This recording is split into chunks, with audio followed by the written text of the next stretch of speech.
Akhirnya kelar juga kita nonton film Perayaan Mati Rasa. Ini adalah film selanjutnya dari Iqbal Ramadan sebagai karakter utama.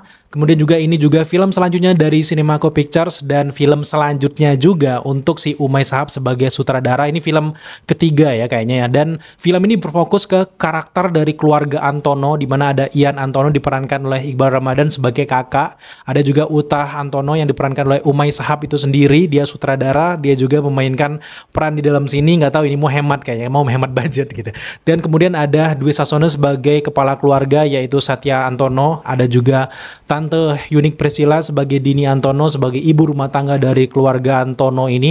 Dan cerita dari film ini fokus ke keluarga Antono ini, keretakan mereka di salah satu karakter, ada di karakter dari Ian Antono yang diperankan oleh Iqbal Ramadan ini kayak merasa dirinya ini sebagai kakak dituntut untuk mengayomi keluarganya, dan dia dituntut untuk berhasil dan lebih sukses dari adiknya. Dan pada kenyataannya dari awal film kita tahu bahwa ternyata Ian ini tidak lebih sukses dari Uta Antono, di mana Uta Antono menjadi podcaster yang sangat sukses kayak gitu dan terkenal gitu. Sedangkan si Ian Antono ini masih begajulan dengan teman-teman bandnya namanya Midnight Serenade ya, itu bacanya ya kali ya, Midnight Serenade. Ini kita dari awal film dibawa ke karakter dari Ian Antono ini, dimana dia gagal lomba-lomba festival tuh, ngingetin gue di masa-masa muda gitu ya, festival gagal. Nah, menariknya film ini sangat relate buat teman-teman yang anak pertama, ada satu adik atau bahkan dua adik, dan dituntut untuk paling berhasil oleh kepala keluarganya, dan itu relate. Dan secara pribadi gue relate gitu. Untuk yang gue suka dari film ini adalah pertama dari poster ya. Dari poster gue cukup suka. Setelah itu juga dari trailer juga keren banget. Dan di sini setelah gue nonton memang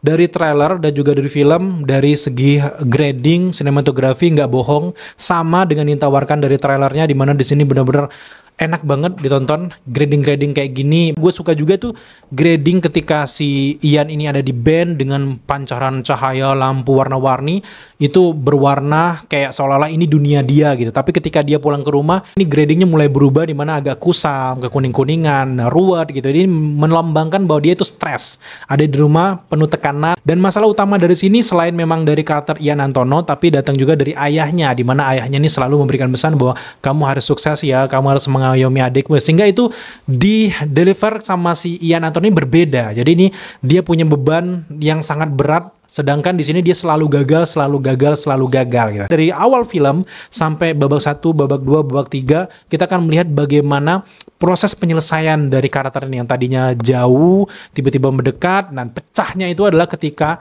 sang kepala keluarga ini meninggal. Ketika orang tua itu ada apa-apa, biasanya memang di kehidupan nyata juga terjadi kayak gitu. Semua keluarga yang tadinya ribut tiba-tiba ngumpul kayak gitu. Dari awal film di sini kelihatan banget bahwa Umay berusaha untuk menggodok-godok perasaan dari penonton gitu, supaya kita sedih, terbawa suasana gitu. Dan untuk sebagian orang yang relate, ini kena banget. Dan di samping gue tuh sempat ada juga yang nangis gitu ya, adik-adik gitu, cewek-cewek itu nangis, karena memang ini gue rasa bahwa relate dengan keadaan mereka gitu. Tapi dari segi gue yang biasa nonton film-film di luar juga gitu ya, drama yang sama, memang di sini pertumpukan masalahnya terlalu banyak, dimana ada masalah di band yang cungkir balik gagal itu. Di rumah ada masalah dari ibunya si Dini Antono, ada juga masalah tersendiri dari Satya Antono, ada juga masalah tersendiri dari si Uta Antono dari Umay Shahab ini, ada juga masalah lain lagi yang ruwet banget di sini, sehingga membuat kita terkadang kurang fokus untuk ceritanya. Alangkah lebih baiknya menurut gua karakter utama Ian Antono ini lebih difokuskan lagi ceritanya, emosinya digali lagi. Dan dari durasi 2 jam 5 menit gue merasa bahwa film ini kepanjangan. Kalau gue udah sempet lihat handphone dan di sebelah gue lebih sering lihat handphone, berarti memang ada beberapa momen di film ini menurut gue sedikit membosankan ya. Jadi mohon maaf banget, gue kayaknya merusak masa-masa promosi mereka. Tapi memang ini balik lagi ke selera. Gue sempat setelah nonton merenung apa yang bisa gue ambil dari film ini, selain memang bagaimana untuk lebih baik lagi sama keluarga gitu. Selain itu nggak ada. Jadi menurut gue di sini ada banyak banget permasalahan bertumpuk-tumpuk, rame banget, tapi di akhir cerita nggak believable bagaimana hubungan antara ayah, anak, dan juga ibu. Di sini gue nggak merasakan bahwa gue tuh sedih. Padahal kisah gue tuh kurang lebih sama dengan sang karakter utama. Gue anak pertama yang juga cukup dibebani kayak gitu.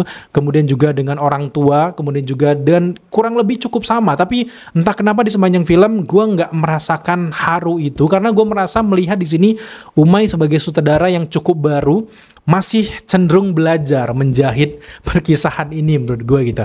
Dan menurut gue di sini belum halus transisinya. Ada banyak banget hal-hal yang dipaksakan. Ada banyak banget dari dialog-dialog sebenarnya perlu nggak ada pun dialog itu sebenarnya nggak apa-apa gitu. Tapi di sini diada-adain yang membuat kita kayak merasa biasa aja filmnya. Pada akhirnya film ini ngos-ngosan berusaha bikin penonton nangis, tapi nggak kena di guanya gitu. Nggak tahu untuk kalian. Dan di sini permasalahannya tuh banyak sekali yang terburu-buru. Terutama yang paling terburu-buru menurut gue adalah band Midnight Serenade-nya itu guys. Dan ketika puncak masalah keluarga dari Ian ini sudah selesai, ketika itu seolah-olah memang band ini juga harus buru-buru selesai kisah mereka. Padahal memang di sini gue melihat, gue pengen nonton perayaan Mati Rasa ini khususnya juga karena gimmick mereka itu tentang band mereka. Di sini mereka sempet manggung gitu ya, bikin band sendiri, ada Dul Zelani di sana. Tapi memang di sini bandnya terlihat kayak sekedar pelengkap aja. Memang pelengkap, tapi dibilang pelengkap di sini cukup inti dari cerita. Tapi pas melihat di sini ketika filmnya udah sampai ke ujung babak ketiga, ini band juga nasibnya dibuat terburu-buru selesai. Udah kayak gitu. Ini udah nikah lah, yang ini udah ngurusin ini udah selesai lah, itu dapat beasiswa lah. Semoga kalian ngerti lah ya, buat teman-teman yang udah nonton, ada banyak sekali adegan-adegan yang tergopo-gopo di akhir, lambat di babak 1, babak 2, tapi babak 3 itu ngebut, nyus. Dan satu momen lagi yang gue kurang suka dari film ini juga dari scoring. Ada banyak banget sound design yang gue dengar tuh terkesan dipaksa. Misalnya dari pintunya, suara pintu terlalu berisik, gor, ngek, ngek, itu kayak, gue nggak tahu ya kalau di film luar yang film-film psikologis gitu gue ngerti ini dibikin stres supaya penonton ikut stres, tapi dengan cerita yang cukup simpel menurut gue agak kurang cocok dibikin kayak gitu, sound desainnya kayak gini yang terlalu bikin berisik. Gue nggak tahu apa mungkin bioskop gue yang terlalu gede kali ya volumenya. Yang kedua di sini kamera angle, pengambilan gambar, sinematografi gue cukup suka, tapi emang seki-sekinya itu bikin gue tuh stres. Kayak nggak bisa fokus dengan ngikutin karakternya. Lebih baik fokus, kelihatan mimik wajah, gimana ekspresi mereka. Tapi di sini kelihatan banget kayak seolah-olah mereka pengen ngajak penonton lebur ke dalam cerita, tapi bikin mata itu nggak nyaman nonton sampai akhir. Sehingga dampaknya adalah ketika adegan sedih, itu nggak terdeliver dengan baik dengan penonton. Jadi gue merasa kayak, gini aja. Udah kayak gitu. Jadi buat teman-teman yang nanyain untuk film sebelumnya yang kita review ya, ada film Indonesia juga yang cukup sedih gitu, dan ini kebanting menurut gue gitu. Tapi gue akui dari dialognya memang cukup ngena dengan penonton. Mulai dari dialog-dialog bagaimana kakak harus ngertiin adeknya tuh benar-benar hormat sama kakaknya. Sebenarnya mereka ini cuman soal renggang jarang ngumpul aja tuh dapat banget. Ceritanya kayak gitu. Buat teman-teman yang mungkin punya masalah sama kakak, adik, atau ditinggal orang tua, ini pasti bengek. Kalian pasti nangis nonton film ini karena memang itu yang dijual. Tapi untuk secara general umum ini masih kurang. Ini masih segmented dan juga ya khusus orang-orang tertentu aja filmnya bikin sedih gitu. Dan lagi-lagi di sini karena gue memahami ya Umay sebagai sutradara besutan dan juga sutradara baru, ini merupakan salah satu karya Umay yang terbaik sih menurut gue. Tapi belum yang sempurna. Gue nggak pernah meragukan acting dari Iqbal Ramadan. Di sini dia totalitas. Dia ini benar-benar menolong film ini untuk selamat sampai ke akhir dari film ngos-ngosannya itu. Yang gue sesalkan juga dari penciptaan lagu itu. Harusnya ya, kalau boleh minta itu harusnya lagunya baru, bukan lagu orang ya. Harus bikin lagu sendiri, itu lebih ngena lagi menurut gue gitu. Tapi gue juga salut dengan aktris debutan di sini, yaitu Priscilla Jamail sebagai Dinda Juwita, sebagai tetangganya si keluarga Antono. Ini cukup menarik juga aktingnya, terutama juga dengan tante unik Priscilla di sini udah keren banget. Sini tangisannya dapet, gue cukup hampir terharu nih dengan tangisan ketika dia kehilangan seorang suami itu dapet banget, dan diimbangi dengan Iqbal Ramadan udah dapet banget. Dan satu lagi yang cukup mengganggu di sepanjang film adalah kebanyakan cameo-cameo orang-orang terkenal yang bikin penonton gagal fokus. Ketika di bar ada aktor ini, ketika di sini ada aktor ini.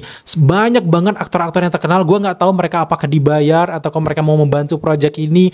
Itu banyak banget aktor-aktor terkenal sehingga kita pas nonton, itu ya. Itu ya, itu ya, itu kan itu. Jadi akhirnya kita nggak fokus nih sama cerita utamanya. Alangkah baiknya yang cameo-cameo ini nggak bisa nih dibanyakin kayak gini. Ini kayak berasa film Avengers disatukan jadi satu, tapi kita belum lihat film-film Avengers yang film versi solonya. Jadi udah dikumpulkan semua jadi satu di sini. Bahkan Prilly tetap masuk ya di awal film gitu. Kayak itu nggak perlu sebenarnya, nggak perlu segitunya. Sekali lagi dengan beberapa embel-embel ekspektasi yang gue cukup tinggi dengan perayaan mati rasa, gue rasa deliver kesedihannya itu belum cukup nyampe ke penonton, terutama ke gue pribadi. Mungkin banyak penonton juga dapet, tapi gue kurang. Dan konsep mereka mengambil latar cerita perayaan mati rasa ke keluarga itu gue sebenarnya masih mempertanyakan. Tapi kan filmnya udah jadi ya. Semoga ke depan film Cinemako Pictures makin memuaskan. Tapi jujur dari banyaknya film-film gue lihat juga ini cukup menjanjikan daripada film lainnya. Jadi Cinemako Pictures itu menurut gue naik ya. Prestasinya naik ke atas, dan ini salah satu yang terbaik katanya. Jadi menurut gue ini bagus, ini merupakan langkah yang bagus. Semoga ke depan mereka punya gebrakan bagus, setidaknya nggak horor ya. Dan di akhir review akhirnya gue memberikan skor untuk perayaan mati rasa ada di angka 7 dari 10. Buat teman-teman yang nonton, berapa skor kalian untuk perayaan mati rasa? Silahkan tambahkan skor kalian di kolom komentar di bawah. Thank you buat teman-teman udah menyaksikan review kita kali ini. Sampai jumpa di video selanjutnya.